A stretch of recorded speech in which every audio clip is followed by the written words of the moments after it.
we present Rebecca Wright, Alex Jones and Mary Wimbush in a new play by David Calcutt, based on a traditional story. The Otherworld Child.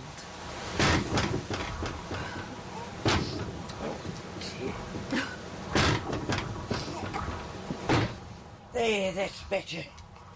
Blowing a bit rough tonight. Now then, Kitty, love, you tell me what all this crying's about. Oh, you can see for yourself, Gran. Look at him. What you, Babby? What's up with him? He's bonny enough. And you, eh? Oh, my first great-grandchild. But can't you see, Gran? Like long scratches all down his cheek. It's just a birthmark. Tom can't hardly bear to look at him. He tries to hide it, but I can see. It'll fade. Tom says he's cursed. Cursed? And what would your Tom know about it? What do any of them know about it? And them marks ain't a curse, love. I'll tell you what they am. They'm the marks of love. Marks of love and favour. What favour? Tom's on night shift, is he? Yeah. Good. Good, this tale ain't for his ears. He wouldn't believe it, and he wouldn't make no sense of it if he did. What tale? The tale of them marks on your young un's face. Now, this tale starts a good way back when there wasn't nearly so many factories round here as there is now, and you could breathe the air without taking in a chestful of smoke. There was a young woman, name of Alice, who lived on a little farm over at Gospel Oak when it was still open fields and Hobbs Lane wasn't nothing but a track running through a wood of the same name.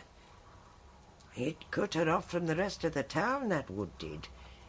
And what with her folks being dead and her having no husband, her could go from one week to the next without so much as passing the time of day with another human soul. Her must have been lonely. Oh, I ain't saying I was, and I ain't saying I wasn't. But there was plenty of folks in the town ready to pass comment and put in their pennyworth of pity. Well, I seen her just last week, out on the Bilston Road. Bilston? What was it doing over there? Well, I don't know for sure, but Dolly Lee lives out that way. What would her be going to old Dolly for? Well, was the last Friday in the month. Who was going for the charm to get herself a husband? I reckon her was, poor thing. It'll take more than one of Dolly's charms to make that come about her. I mean, her ain't exactly old, but her ain't getting no younger. What with that crooked leg of hers and all. One must get pretty lonely out there all by herself. And I reckon that's how things are fixed to stay. All in all, I reckon Alice was happy to have that wood between herself and the town. And her was lame, you say? Well, from birth, And though her wasn't what you'd call ill-looking, her was plain in her looks and her dress, and her knowed it. But no matter how plain or crooked or even downright ugly folks might be on the outside, inside we got a longing for love. Alice wasn't no different to anybody else in that. New moon, show to me who my true love's bound to be. New moon, clear and bright, bring to me my love tonight. So I spoke the charm old Dolly had taught her, standing naked under the new moon. And then I slept and waited for love to come riding into her dreams. He's coming. Who is it? Who is it? And sure enough it did. Him! Whoa! Joe Whitehouse. How do, Alice? The carter and carrier. Oh, fine morning, ain't it? Is it? Hadn't noticed. It's grand. Hard at it, I see. I'm always hard at it. Keeping this place. You want a man about the place. Help you with heavy jobs like that. Well, I've managed up till now. Oh, but if you had a man... I'd man, I mean. Is there anything I can do for you? That's more I might be able to do for you, Alice. What do you mean? I'm on my way back from Dudley Market. Got an old cart load of stuff here. Is there anything you can see takes your fancy? No, there ain't. You ain't looked. I don't need to. Here, look. Some new pots and pans. I've got all I need. Or, what about some ribbon? I've got some coloured ribbon here. Well, would I be wanting me ribbon? There's some red here, and blue, and there's this green. Ooh, that'd be nice in your hair. My hair'll do as it is. Oh, but if you was to put this green ribbon in it, too. I don't have the money to go throwing away on bits of ribbon. A farthing's all I'm asking. I ain't got a farthing. I can't believe that. You can believe what you like. You ain't got nothing there I want, so you might as well be on your way. All right. Comes to summer now when a young woman don't want a piece of ribbon to tie in her hair. Hey, here, take it. I told you... Yeah, you can have that green for nothing. Do you want me, beauty? Hey, make sure you're wearing it next time I'm round, mind. See you, Alice. I don't want it. Take it back. I don't want it. Proud her was, you see, just like her name, Alice Proudfoot. And her'd never let on, not even to herself hardly, that Joe was the chap who took her heart. 'Cause it won't do you no good, Alice. No good at all. You're nothing to him. You never will be, that's the hard truth of it. Even so, her still put that ribbon in her hair. It does look pretty. It suits you, makes you look a fool, that's what. And if anybody was to see you wearing it, that's what they'd call you. Fun and sport, that's all you give it you for. Fun and sport and mockery. There. That's where it can go. That and all your daft dreams. In smoke up the chimney. And was that the reason he gave it to her? Just to make fun? So her reckoned. Folks can be cruel. They can. I've courted Nancy, courted Jane. I've courted Peggy too. But Alice, there's the girl I love. As soon you all shall know. Alice? Alice Proudfoot? And why not? You must be joking. Her with her looks, and you with yourn. Looks ain't everything, you know, Peggy. Certainly ain't in her case. Oh, I'd love to see her with that ribbon in her hair. I bet it'll make her look quite handsome. You reckon, do you? Well, if you were standing a good way off from her, with one eye shut and your back was turned.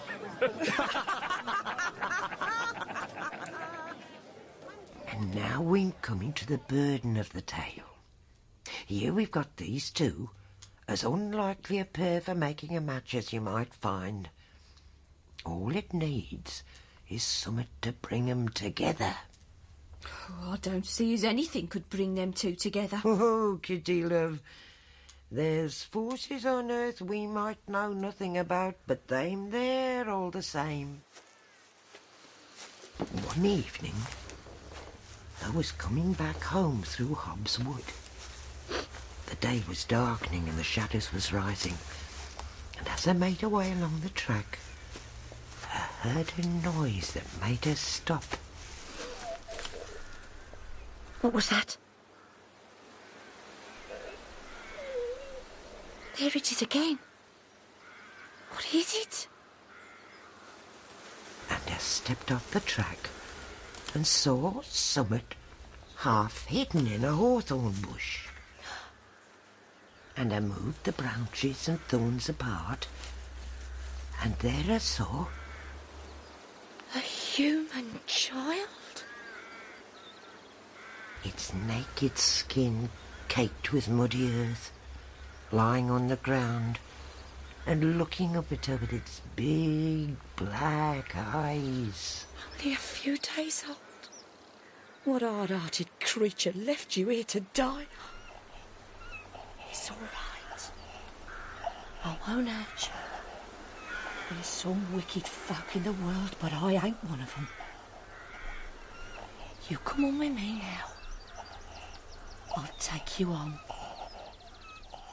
And it was only when I got back to her cottage and the candles was lit that I saw what a strange creature this was I'd found.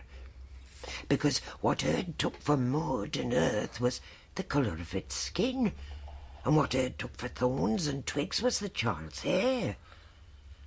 And its mouth was filled with small white teeth, and The eyes that looked up at her was gold and black. Oh, it was plain, in fact, that this was no ordinary human child. But human or not, you're a child, alone and helpless,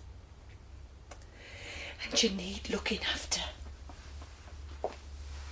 So I fed it with milk and bread and wrapped it in her shawl and sat down by the fireside with the creature cradled in her arms. She sat there long into the night, as if all the love locked up inside her had took the form of that little creature nestling in her arms. And I was afraid to let go, lest somehow I should lose it. So I sat and I rocked and I sang until the night grew not so dark, and with the rising of the dawn her eyes closed and her too slept. And when I woke, it was full light, and the shawl in her arms was empty and the child was gone. Where is he? The window's up. Someone's come in and snatched him. So I thought, till I turned and seen what was lying on the table. A coin? A single shining gold coin. And then I knowed that whatever it was that had come to her in the form of a child had gone back again and rewarded her for her love and kindness. That's all very well. But what's it got to do with them marks on me baby's face? You'll see. Now, that gold coin added up to more money than I'd ever had in her life before, and I decided to put it to good use. I fixed up that cottage and farm of hers, had new fences put up. Bought herself new pots and pans. And fresh paint for the doors and windows. And a milking stool. And a cow to go with it. Where's her got the money from for all that? That's something I'd like to know. And they wasn't the only ones. Well, seems something's turned up for you and no mistake, Alice. Does it? It's all happened so sudden and all. If I don't know no better, I'd say you must have dug up yourself a pot of gold. Is there something you're wanting? Oh, a mug of that fresh milk you've just poured wouldn't go amiss. I reckon I can spare that. Here. Oh, so. Oh, beautiful. Oh, there ain't nothing like it. Milk still warm from a cow's tit and pulled by a woman's hand. I reckon I could drink another of them. I reckon you've had all I can spare. So if you've done... I'll be on my way. I'm just off to market. Anything you might want fetching? Anything I might want, I can fetch myself. Oh, right enough. Walk on, beauty. But if you ever do want me services, Alice, you know you've only got to ask. Ask a favour of him. That's all he's waiting for. To have you beholden to him so he can make some mockery of it. No fear. Soon winter started drawing in, and that gold coin was about used up. And one night I was sitting at her table, reckoning up how I could see herself through till spring, when there comes something scratching at her door.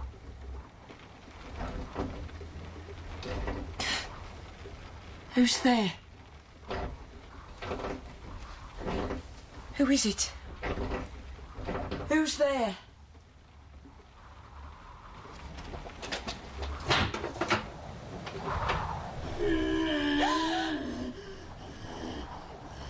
It was that child. It was.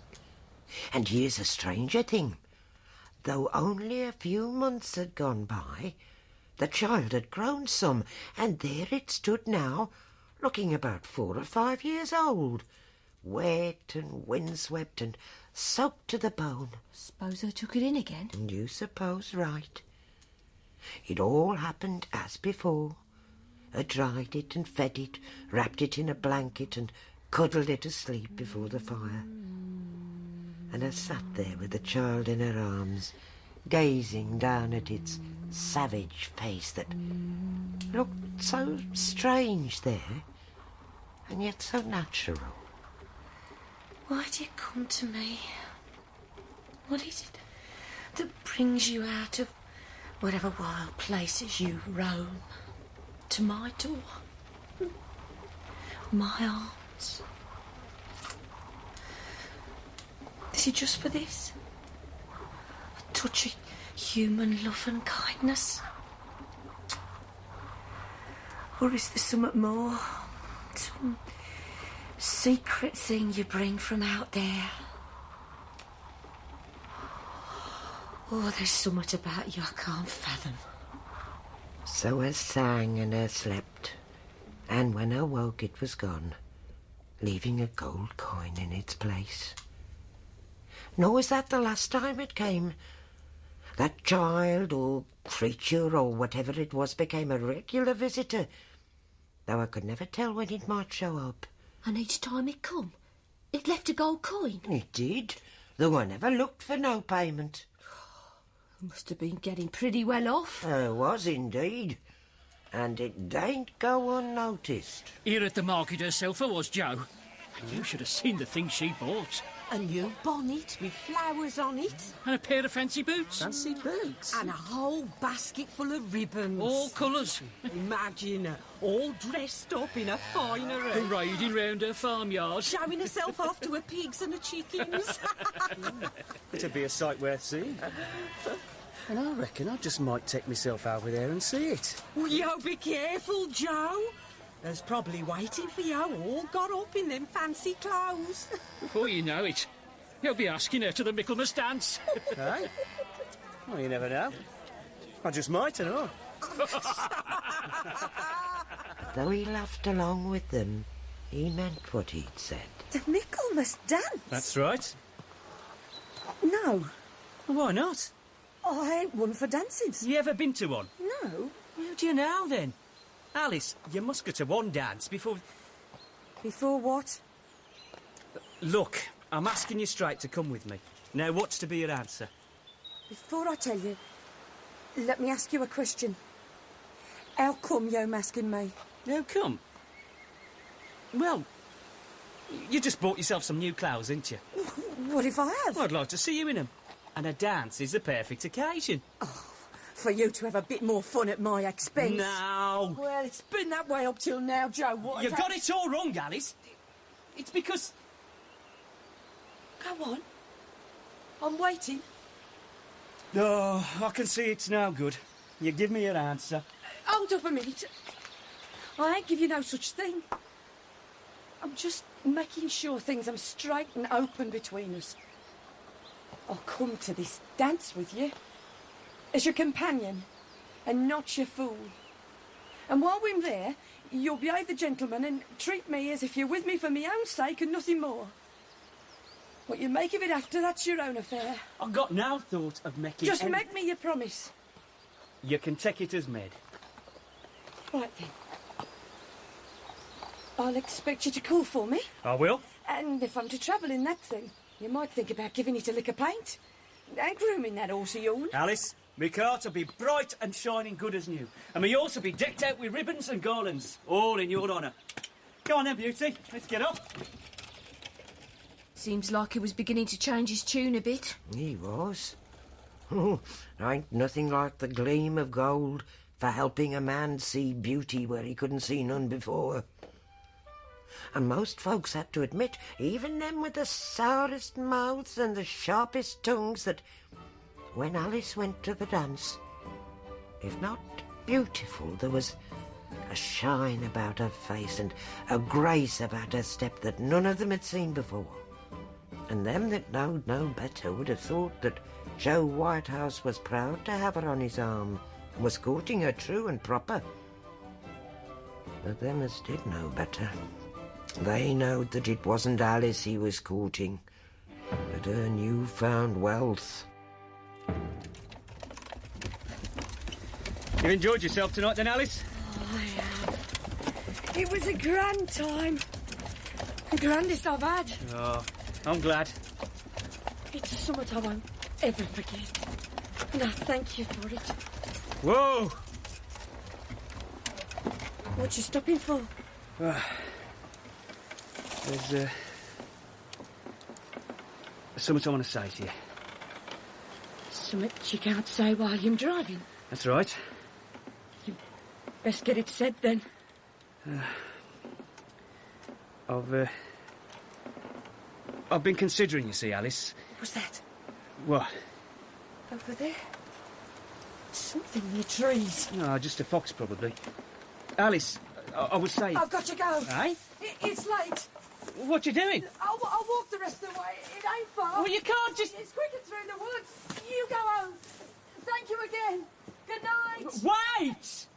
But her was gone, into the dark of the trees, and him left sat there alone on top of his cart. Well, it took him aback, of course, and for a while all he could do was sit there wondering what he should do. And then, though he could never for sure say afterwards what it was made him do it, all of a sudden he jumped down off his cart and followed her into the wood. Don't know what I'm bothering for. Going off like that. Ow! Ought to leave her to it. Oh, blast and damnation! So at last, clothes torn by brambles, hands scratched by thorns and briars, he come stumbling out the other side, just a little way from Alice's cottage. To see the last thing on earth he ever expected. For there was Alice, standing at her doorway, a lighted candle in her hand. And there was a young man stepping past her into the cottage, and her stepping in after him and closing the door behind them. I must be seeing things. Her, with a secret lover. So he left the wood and crossed the yard and stood beside the door. And from inside he could hear the sound of singing. He crept round to the window and looked in. And there they both was. Alice in her chair, her face lit soft and shining in the candlelight. And that young man kneeling naked on the floor, his head laid in her lap, while her fingers stroked his hair.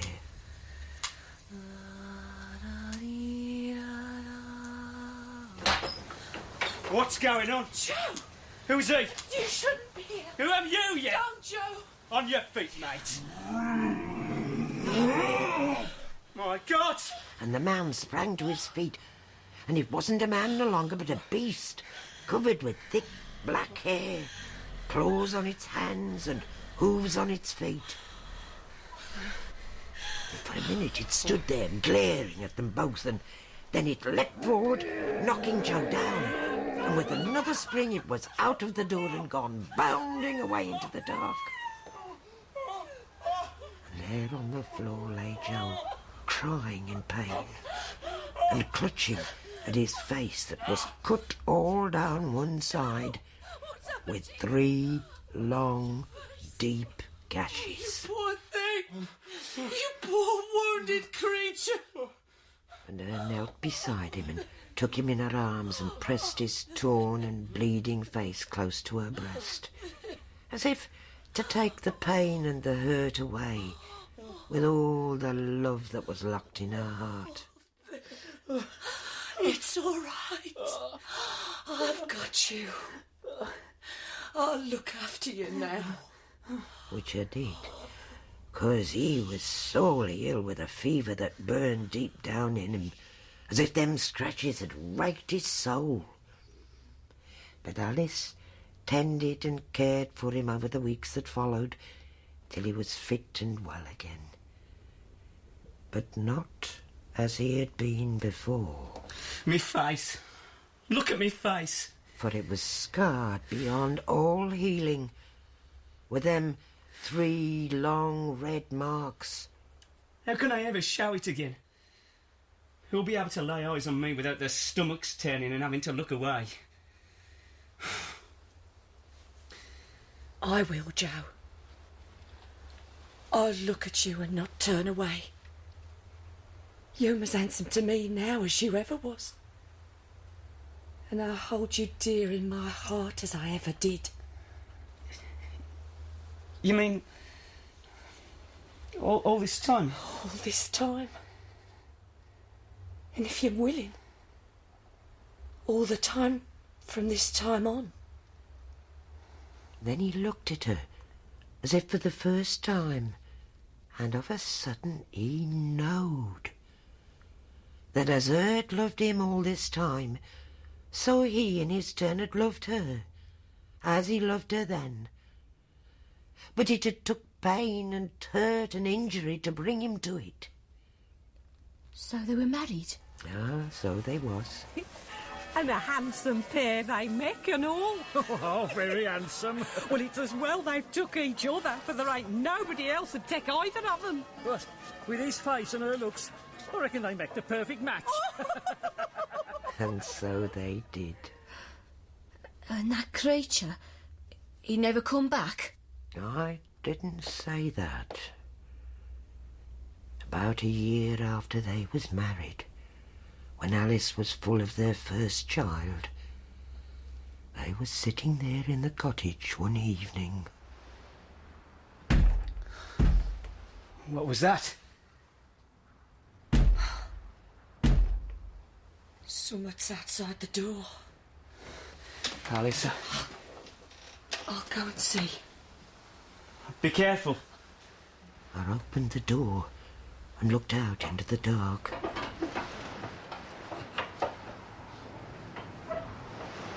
At first, there was nothing to be seen. Then... What is it? Bring it in. Let's see.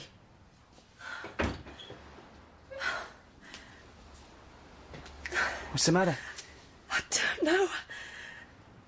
I'm almost afraid. Open it.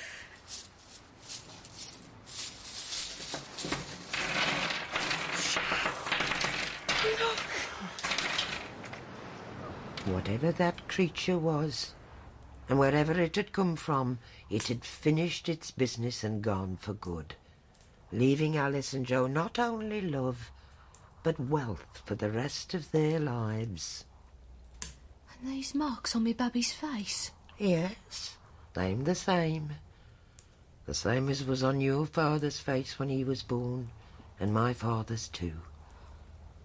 The self-same marks as was scratched into the face of your great-great-great-grandfather all them years ago. But my father's got no mark on his face. Oh, not now he hasn't. They faded a few days after he was born, as the marks on your child's face'll fade too. They stay there just long enough to remind us of what it was brought we into this world, and what it is still has a claim on us. That other world, close and far, distant and near.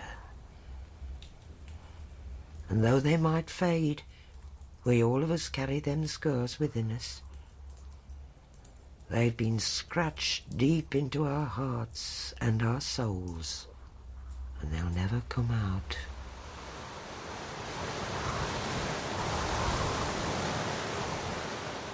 In The Otherworld Child by David Calcutt, Joe was played by Alex Jones and Alice by Rebecca Wright.